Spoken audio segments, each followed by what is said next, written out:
What's up, guys? I hope you're all doing fantastic out there. Today we're talking about this steamy new thriller that's streaming on Netflix called Fatal Affair. It stars Nia Long and Omar Epps. It's a stalker movie that might feel similar to many others you've seen in the past, but I think it offers up a couple solid lead performers in Long and Epps, so let's dive into it and see what it delivers as far as entertainment.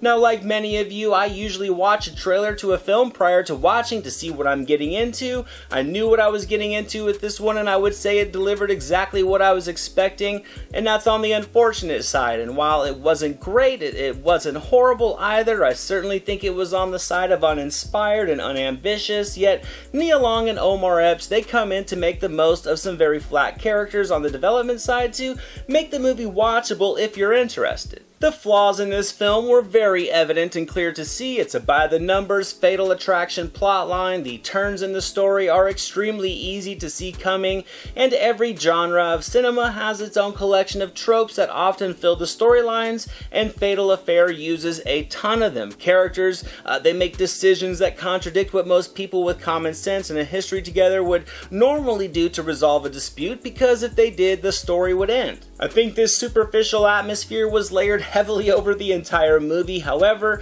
despite its predictability and its high level of studio gloss, it was still entertaining to an extent. I wouldn't say the movie had my complete attention, but I was able to get my email inboxes all cleaned up and my schedules laid out for the next few weeks. So hey, I mean, for something to play that will engage you just enough while you're working through some tasks, this movie did deliver. And I would say that's almost primarily because of the performances from Nia Long and Omar Epps. They were given some extremely flat dialogue that was clunky at times, it was unauthentic in others, and I would say they saved many of the lines with their timing and their experience in front of the camera.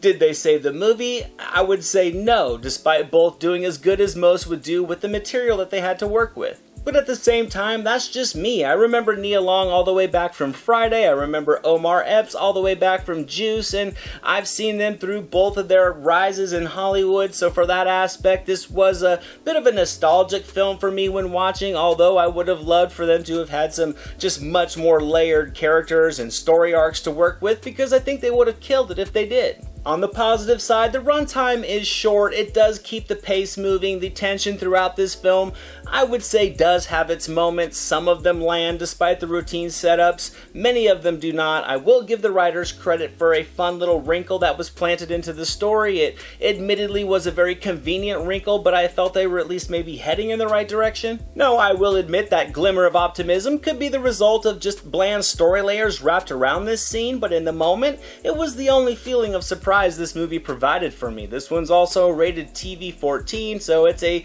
very sanitized version of the stalker flick. It progresses through the beats of the story without feeling overly sexualized or violent, so I would say it's a decent watch for sitting around with some older family that you don't really want to watch nude sex scenes with or a lot of bloody killing with, while still wanting some suspenseful storytelling at the same time. So I'll give Fatal Affair 30%. It was a serviceable one-time watch. It wasn't exactly creative, and even while making this movie, Epps and Long had to have seen what they were working with wasn't the best, but they still put in the effort to make it as good as possible. So if you're a fan of either one of these, I would say maybe give it a shot and see if it grabs you. However, with the massive amount of viewing options out there, it's hard to point you in the direction of this film as it being a quality watch, because it just simply wasn't.